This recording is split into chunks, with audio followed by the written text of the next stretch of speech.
when journalist Sophia Reynolds tried to corner Karoline Levitt with loaded questions, only to have the entire exchange backfire in a way no one expected. This isn't just a story about a debate, it's a lesson in media manipulation, perception, and the power of staying composed under pressure. The university auditorium buzzed with anticipation as students, faculty, and journalists filled the seats, their eyes fixed on the grand stage where the evening's panel discussion was about to begin. Banners displaying the university's emblem flanked the backdrop, along with the event's theme: Government, Transparency, and Media Accountability, a Conversation. It was a discussion that had drawn intense interest, not just from the academic community but from political commentators, eager to dissect every word spoken. At the center of it all sat Karoline Levitt, a former White House press secretary and now a public policy expert.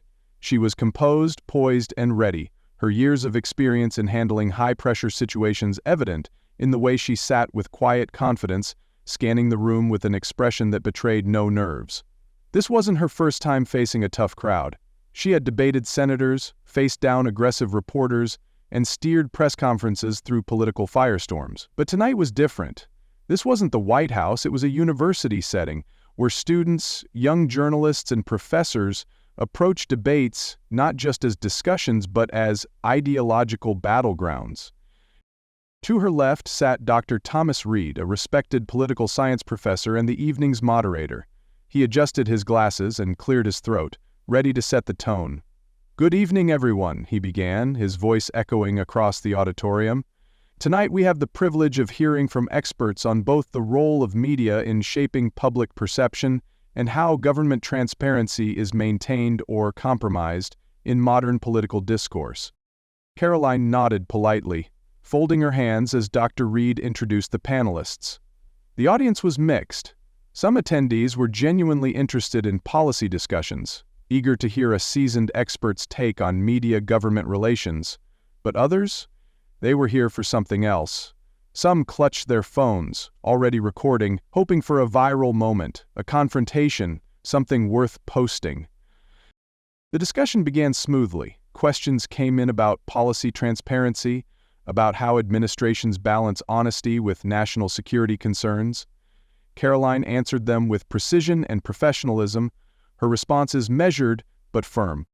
Then, a new voice cut through the room. "Karoline, let's talk about the real issue here." The energy shifted instantly. A few students leaned forward in their seats. Others exchanged knowing glances. They recognized the voice. It was Sophia Reynolds, the investigative journalist known for her confrontational style. And just like that, the real event had begun. The moment Sophia Reynolds spoke, the energy in the room shifted. The polite, structured atmosphere of the panel discussion gave way to something tenser, more charged. A few students exchanged knowing glances, while some of the journalists in the audience subtly adjusted their cameras, sensing that the conversation was about to take a dramatic turn. Sophia Reynolds was notorious for her aggressive questioning and her ability to spin exchanges into viral confrontations. As a well-known investigative journalist, she had built her career on exposing government inconsistencies and challenging authority figures in live interviews. But her tactics often bordered on performance, making her a controversial figure in media circles. She leaned forward in her chair, adjusting the microphone in front of her, and with a deliberate, almost theatrical smirk, she finally spoke. "Karoline, let's talk about the real issue here," she said, her voice sharp yet controlled. "Would you say that this administration has actively misled the public under the guise of transparency?"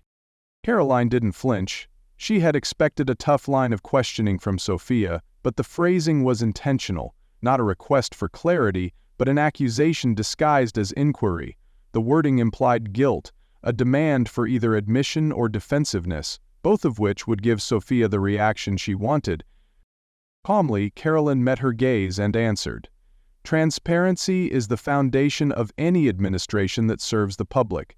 Policies are structured to ensure access to information while also maintaining national security and operational integrity." It was a measured, professional response, the kind that deflected drama and refocused the discussion on facts. But Sophia wasn't satisfied. "That's not a direct answer," she said, tilting her head slightly. "I asked if this administration has misled the public, yes or no." A murmur rippled through the room. Some students leaned in, intrigued. Others smirked, sensing a confrontation brewing. Karoline exhaled through her nose, keeping her expression neutral. "I answered your question," she said smoothly. "If you'd like to discuss specific policies, I'd be happy to." A flicker of frustration passed through Sophia's eyes, but she wasn't done. She tapped her pen against her notepad, then spoke again, this time louder, clearer, ensuring every camera caught it. "So, you're refusing to give the public a straight answer?" The room tensed. And just like that, the game had begun. The tension in the room thickened as Sophia Reynolds refused to back down. Her voice was clear, sharp, and unwavering, ensuring that every microphone and camera in the auditorium caught her words. She wasn't looking for an answer. She was looking for a moment. The kind of moment that would be clipped, shared, and debated across news channels and social media platforms. "So, you're refusing to give the public a straight answer?" Sophia repeated, her voice carrying across the auditorium with practiced precision. It wasn't a question, it was a statement designed to corner Karoline. Karoline didn't flinch. She had faced down aggressive reporters before, and she recognized the tactic instantly. The trick wasn't to get an answer, it was to force a reaction, to create a moment that could be clipped, posted, and spun. The cameras zoomed in, the audience sat still, the air felt heavier. Karoline exhaled, sitting back slightly, but her voice remained steady. "I've already answered your question, Sophia. If you'd like to have a discussion, let's have one, but I won't participate in a performance." The first murmurs rippled through the crowd. Some students smirked, impressed by how quickly Karoline had turned the attack back onto Sophia. Others whispered to each other, sensing a battle unfolding. But Sophia was prepared for this. She tilted her head, her pen tapping against the table in a calculated display of mock impatience. "A performance?" she repeated, her eyebrows raised. "Is that what you call holding public officials accountable?" A few students in the audience nodded in agreement, emboldened by Sophia's tone, but others weren't so sure. Karoline wasn't dodging the question, she was redirecting it toward the real issue, the nature of the confrontation itself. Karoline met Sophia's gaze head-on. Accountability means asking tough questions, yes, but it also means allowing people to answer them. What you're doing isn't accountability, it's theatrics. A scattered round of applause broke out from the back of the room. Even a few journalists, ones who had been covering politics long enough to recognize media manipulation, exchanged knowing glances. Sophia's smirk faltered for just a fraction of a second. She knew that Karoline had just shifted the power dynamic, but she wasn't finished. With an exaggerated sigh, she leaned in again. "Okay, let's be clear. Do you deny that this administration has avoided full transparency with the public?" It was another loaded question, designed to force either an admission or a defensive response. Karoline didn't take the bait. She folded her hands, her voice unwavering. Transparency isn't about who can speak the loudest, it's about presenting the facts, and the fact is, I've been answering questions all evening, you just don't like the answers. The crowd erupted, some students clapped, others gasped. Even Dr. Thomas Reed, the moderator, shifted in his seat, unsure whether to intervene. Sophia, realizing she was losing control of the moment, made her final move. She leaned forward and delivered the line that would send the room into silence. "Then tell me, Karoline, what exactly is this administration trying to hide?" And just like that, the confrontation had reached its boiling point. The moment Sophia Reynolds delivered her final line, "Then tell me, Karoline, what exactly is this administration trying to hide?" the air in the room thickened. It was the kind of statement that didn't just challenge Karoline's credibility, but was meant to imply wrongdoing, whether it existed or not. A bold accusation disguised as a question. For a split second, the room hung in silence. The audience sat motionless, their eyes flicking between Karoline and Sophia. Some students leaned forward in anticipation, Others subtly lifted their phones to start recording. This was the moment Sophia had been pushing for all along. A defining, viral exchange. But Karoline didn't flinch. She had been in too many high-stakes rooms, too many political battles, to be rattled by a cheap trick. Instead, she exhaled slowly, sat up straighter, and met Sophia's gaze head-on. "Let me be very clear," she said, her voice even but firm. "The only person hiding something here is you, behind manipulative, bad-faith questioning." The room erupted. Some students clapped, others gasped, a few murmured to one another, clearly realizing what had just happened. Karoline had completely flipped the moment. Sophia's composure flickered. It was small, barely noticeable, a brief shift in her expression, a slight stiffening of her shoulders. But it was there. She had expected Karoline to get defensive, to fumble, to try to prove her administration's transparency. Instead, Karoline had called out the game itself. Sophia quickly recovered, tilting her head with mock curiosity. "So, you think asking hard questions is manipulative?" Karoline didn't take the bait. "No," she said, her tone unwavering. "I think journalism is about asking hard questions. But what you're doing isn't journalism, it's performance. You're not here for answers, you're here for a reaction." Another wave of murmurs swept through the auditorium. This time, even some of the journalists seated near the back exchanged knowing glances. They had seen this before, a reporter pushing a narrative instead of seeking the truth. And for the first time, it seemed like the audience was starting to see through it too. Sophia's jaw tightened ever so slightly. She knew she was losing control of the exchange. She had walked into this confrontation expecting to expose Karoline. Instead, Karoline was exposing her. Dr. Thomas Reed, the moderator, cleared his throat, sensing the shift in power. "Perhaps we should move on." But Sophia wasn't ready to let go. She had one last card to play, and she was about to raise the stakes. She leaned even closer to the microphone, voice sharp and deliberate. "Karoline, this administration has consistently evaded direct answers. If you refuse to address that, how can the public trust you?" It was a desperate move, a last attempt to claw back control of the moment. But Karoline had already won. She exhaled through her nose, shook her head slightly, and delivered the final blow. "Trust is built on truth, not manufactured outrage. If you'd like to continue this discussion professionally, I'm happy to. Otherwise, I think we're done here." The audience erupted, claps, gasps, and stunned silence all at once. Sophia sat frozen, realizing the balance of power had shifted. And for the first time that night, it wasn't Karoline who looked like she was on the defensive, it was Sophia. The tension in the room had reached its breaking point. The atmosphere was no longer that of an academic discussion, it had become a battlefield of control and perception.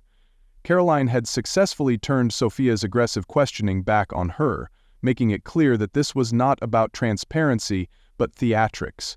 But Sophia wasn't ready to let go just yet. She leaned forward again, her voice sharper now, ensuring the cameras captured every word. "So, you're saying the public doesn't deserve real answers? That's your position?" A few gasps from the audience. The loaded accusation was clear. If Karoline responded, she was playing Sophia's game. If she stayed silent, it would be spun as an admission. Karoline, however, had reached her limit. She exhaled through her nose, sat back in her chair, and calmly turned her head toward the event organizers at the side of the room. She didn't have to say a word. The simple shift of her gaze was enough. That's when the entire auditorium seemed to hold its breath. Security, positioned discreetly near the back, straightened. A subtle but clear signal had been given.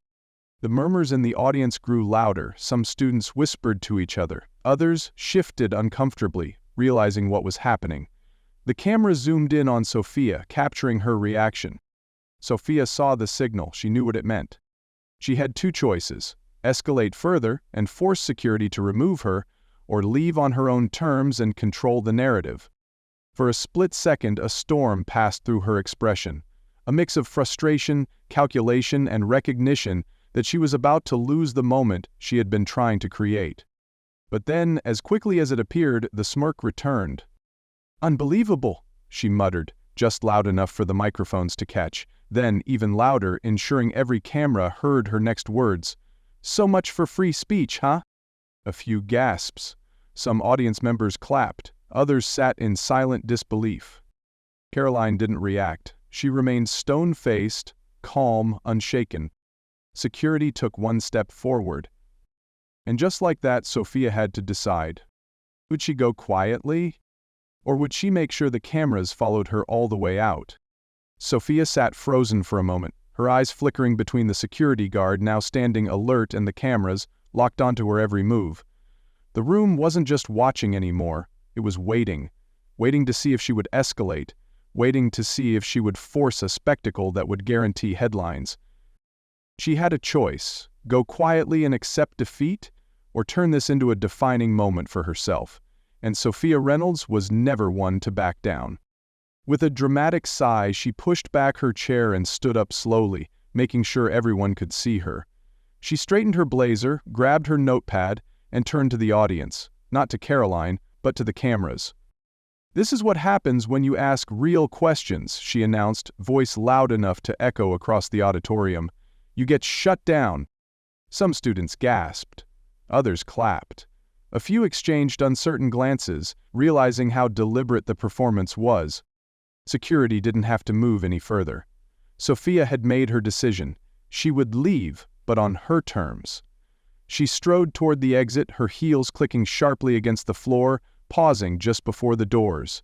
She turned back, one last time, and delivered the closing lines she knew would go viral. "You can remove me from this room, but you can't silence the truth." A few cheers, some boos. The press snapped photos, students held up their phones, and within seconds, the entire moment was immortalized online. Karoline, still seated, remained completely composed.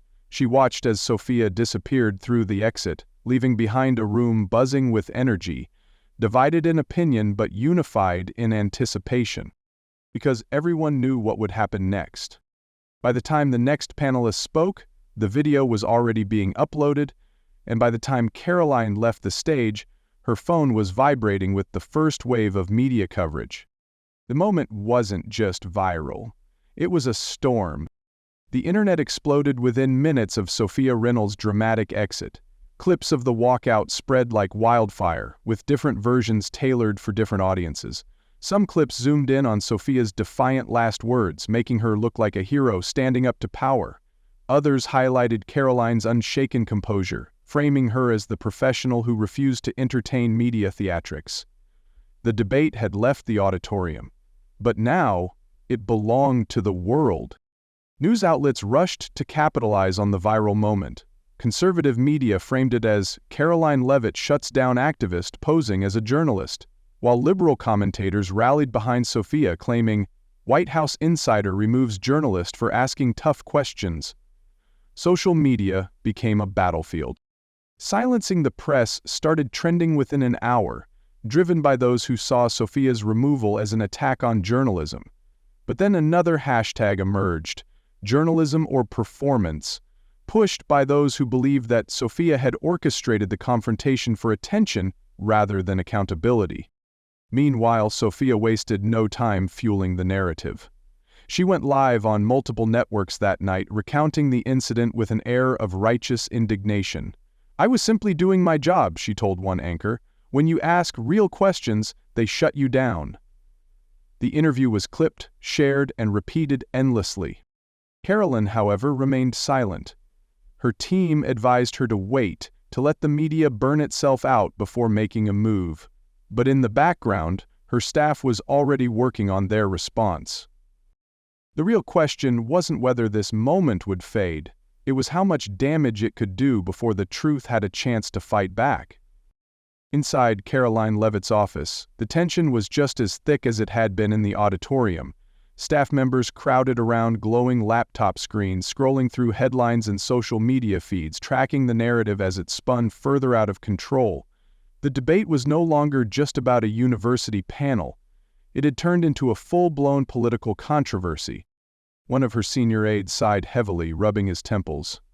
"It's everywhere. Half the media is saying you silenced a journalist. The other half is calling her an opportunist, and now the White House is getting dragged into it. Another aide looked up from her phone. Sophia just went on another news show, she announced. She's calling it a chilling moment for free speech. Karoline exhaled, arms crossed, staring out the window. She had seen this playbook before. Manufactured outrage, viral sound bites, and media spin designed to turn a single moment into a political weapon. If she responded too aggressively, she'd be seen as defensive. If she stayed silent, it would look like an admission of guilt. "So, what's our play here?" she finally asked. One of her advisors hesitated. "We could release a statement emphasizing your commitment to press freedom, but that might sound like damage control." Another chimed in. "Or we go on offense, point out that Sophia was being disruptive, that this wasn't journalism, it was a setup." Karoline shook her head. "No, that's exactly what she wants. Another round of headlines." The room fell quiet. Then a younger aide spoke up cautiously. "What if we just put the truth out there?" she suggested. "Release the full, unedited footage of the event. No commentary, no spin, just let people see what really happened." Karoline turned, considering the idea. It was a gamble, but it was also the only move that made sense. "Do it," she said finally. "Let the footage speak for itself." Within the hour, the video was uploaded with a simple caption, "Watch for yourself, the full exchange from today's university panel." Now it was time to see if the truth could outpace the spin. The unedited footage went live, and within minutes, the public was split down the middle. Those who had already made up their minds refused to budge, doubling down on their narratives. Sophia's supporters dismissed the full video, claiming it didn't change the fact that she had been removed for asking tough questions. Meanwhile, Karoline's defenders pointed out the clear pattern of disruption, calling Sophia's actions a staged performance rather than legitimate journalism. News analysts rushed to dissect the full video, comparing it to the edited clips that had first gone viral. Some journalists quietly admitted that Sophia had been more interested in pushing a moment than seeking answers. A viral tweet from a veteran reporter read, "I've been in journalism for 30 years. There's a difference between asking hard questions and refusing to let someone answer. This was theater." But despite the truth now being available, the damage had already been done. Sophia continued her media tour, insisting that the full video only proves that the administration is hostile to real journalism. Karoline's team monitored the shifting landscape, watching as some people acknowledged the reality while others clung to their original perceptions. The real question had never been about truth. It was about which version of reality people wanted to believe. A week later, the controversy was still simmering, but the headlines had begun to shift. The initial fury of the outrage cycle had faded, replaced by larger discussions about media ethics, political bias, and the fine line between journalism and activism. Some media outlets walked back their initial framing, quietly acknowledging that Sophia Reynolds had